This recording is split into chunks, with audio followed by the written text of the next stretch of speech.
What's up? Welcome back to my channel. If you're new here, my name is Holly and this is my booktube channel. I feel like I haven't seen you guys in a while, like a month, but I'm still here. I just had like a weird little summer hiatus where I was feeling kind of burnt out creatively, and sometimes you don't need to quit when that happens. You just have to take a step back, handle life's priorities, and then come back a little stronger. And that's exactly what I'm doing here. So I'm excited to be back, kicking off September, kicking off the fall season with my September TBR. So if you don't already have a beverage or a snack, grab something, settle in, and let's talk about all the books that I plan to read in the month of September. First up, I have Cackle by Rachel Harrison. Hopefully y'all can see that. It is a library copy, so library copies tend to have that plastic wrapping that kind of gives a shine, but hopefully y'all can see that. Cackle by Rachel Harrison has been around for quite some time, and I've heard a lot of hype about it. Everybody that I've heard review it loved it and highly recommends it, so it's definitely been on my TBR and my list for quite some time. So to summarize the synopsis here, because it's kind of long, essentially you're following the main character named Annie, and it starts off her getting dumped by her longtime boyfriend. She wants a fresh start, so she gets a new teaching position and moves from Manhattan to a small village upstate. She notes that everything seems perfect about this new town. It's picturesque, she loves her new apartment, but there's like an oddly persistent spider infestation in her apartment. Eventually, Annie meets Sophie. Sophie takes kind of a special interest in Annie and really wants to be her friend, but more importantly, she wants Annie to stop apologizing and start living for herself.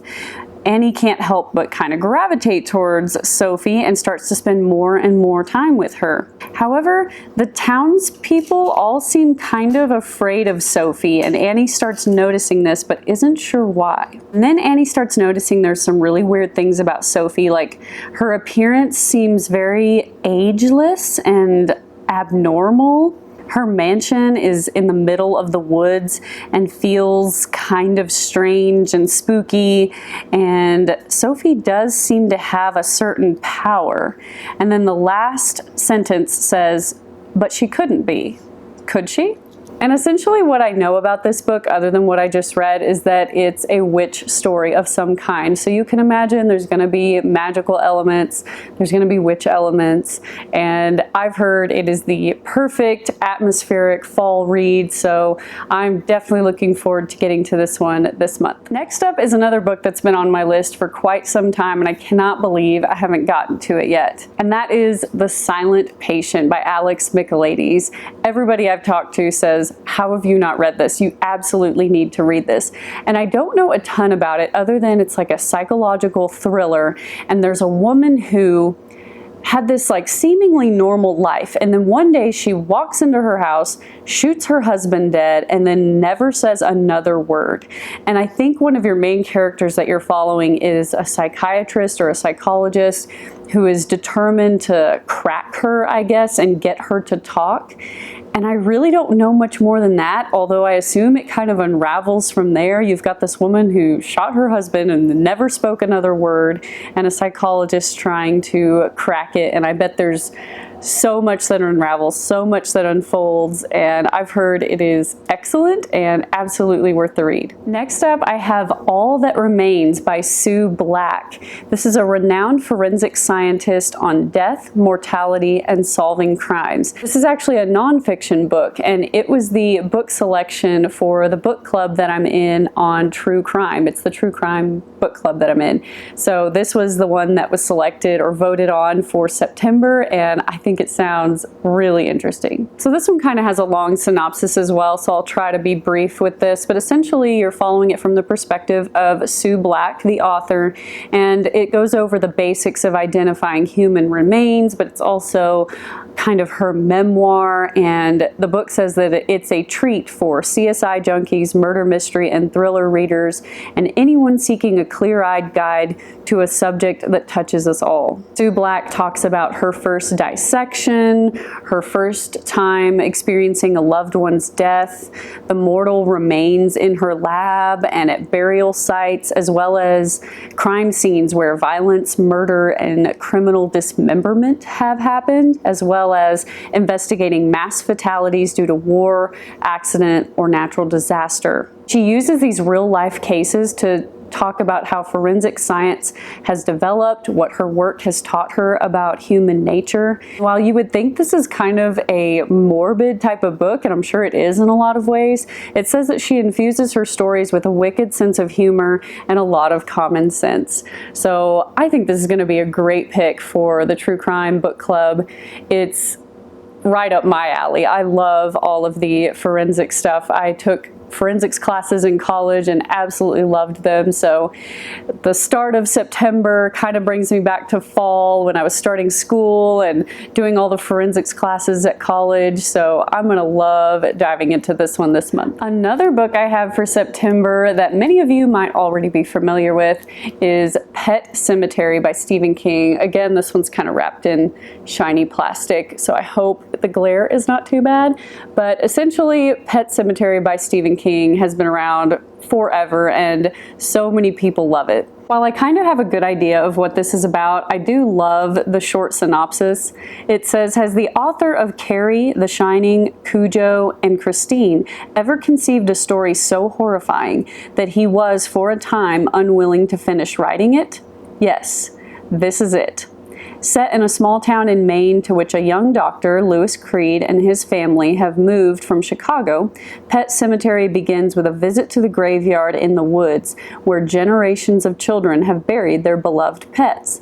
But behind the Pet Sematary, there's another burial ground, one that lures people to it with seductive promises and ungodly temptations. So apparently this book was so scary, Stephen King himself had trouble finishing writing it, at least according to the inner dust jacket.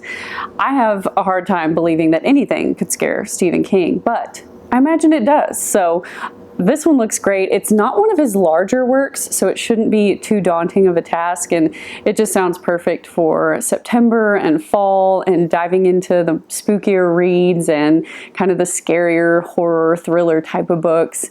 So this one's been on my list for a while and I'm anxious to get to it. Next I have Mirrorland by Carole Johnstone. This one is an interesting one. I want to say this was published in the UK, I think. I'm not sure this is a book that was published in the States. Either way, it sounds really good. All that I know about it is that it centers around these two sisters, twin sisters, in fact. They might even be identical, and supposedly one of them has died, but her twin sister doesn't believe that her sister has died. She says that being her twin, she would have felt something. She would have known if her sister had died. And so in order to try to figure out what happened to her, she has to go back to their childhood home where I think some really horrific things happened. And that's all I really know. I'm not sure where it's going to go from there. I think it's mostly thriller, but it could be part horror too. I really don't know, but it sounds interesting. Sounds like a good read and sounds like it's perfect for September. Another book I want to get to is Frankenstein by Mary Shelley. This really needs no introduction, but it's Frankenstein. It's the classic tale of Dr. Frankenstein and the monster that he creates. That's really all I know. I don't know much more than that. I know the stereotype tales of Dr. Frankenstein, but I've heard that this is a much more in-depth book and it's really worth reading, especially if you're into the horror genre. So since I've never read it, it's on my list for the month. This next book I kind of picked up at random at my library just this morning, but it looked really good. It's called One Poison Pie by Lynn Cahoon. It is a cozy mystery and it is part of the Kitchen Witch mystery series. This is book 1 in the series. I've really never heard of it, but the cover is just so fall and Halloween. I hope y'all can see that. Just looks so interesting. I don't know. Cozy mysteries really are typically a basic storyline. You're following a character. somebody gets murdered. That character goes about amateur sleuthing and trying to figure out what happens. Those are your basic bones of any cozy mystery. This one in particular, your main character is a kitchen witch. So I take that to mean her magic is centered around abilities within the kitchen, with cooking, recipes, that sort of thing. So after a set of circumstances that happened to her, she moves to her grandmother's Idaho hometown, where magic is a completely open secret and witches and warlocks are all welcome. So she starts this new gourmet dinner delivery business and thinks, okay, things are going great, this is all gonna work out great. But then her ex's little sister arrives, really needing a place to stay, and Mia's the one to help, which is kind of awkward. However, she gets her first catering job and her client is found dead, stabbed and stuffed under the head table. And then Mia ends up being a suspect because I guess that was her client for the catering business, and she realized that she is next on some sort of killer's list. So Mia's trying to figure out who in the world committed this murder so she can try and clear her name while dealing with her ex's little sister and her meddling grandmother, and you can just see how it unfolds from there. It's got those small town vibes, the witch vibes, the magical elements, the murder mystery. Just a good pick all around for fall if you just need a quick, simple, feel-good, cozy mystery. Okay, so 3 more books that I want to try to get to this September. Unfortunately, I do not have these 3 physically with me yet. They have been purchased, but I do not have them in my possession just yet, so I will make sure to pop them up here on the screen somewhere. This book should come as no surprise because I've talked about it nonstop in all my other videos, is the book Holly by Stephen King. It is coming out in September, and my mom told me that she went ahead and pre-ordered it for me, which was an awesome surprise and such a treat, because if you've been on my channel a little bit, you know that I have been working my way through the Bill Hodges trilogy. I am almost finished with End of Watch, which is the 3rd in the trilogy, so that hopefully by the time Holly gets here, I will be ready to read it. Now, I know that most Stephen King fans say that there are 2 other books that you really should read before you get to Holly. Will I do that? I don't know. I really hope that some of my diehard Stephen King fans that are subscribed to me don't unsubscribe for that. I hope that's not like, you know, a cardinal sin in the Stephen King world. But I'm just so anxious to get to Holly that I'm like, well, if there's any gaps in my knowledge from not reading those 2 books, that's my own fault. I just want to get to the book Holly.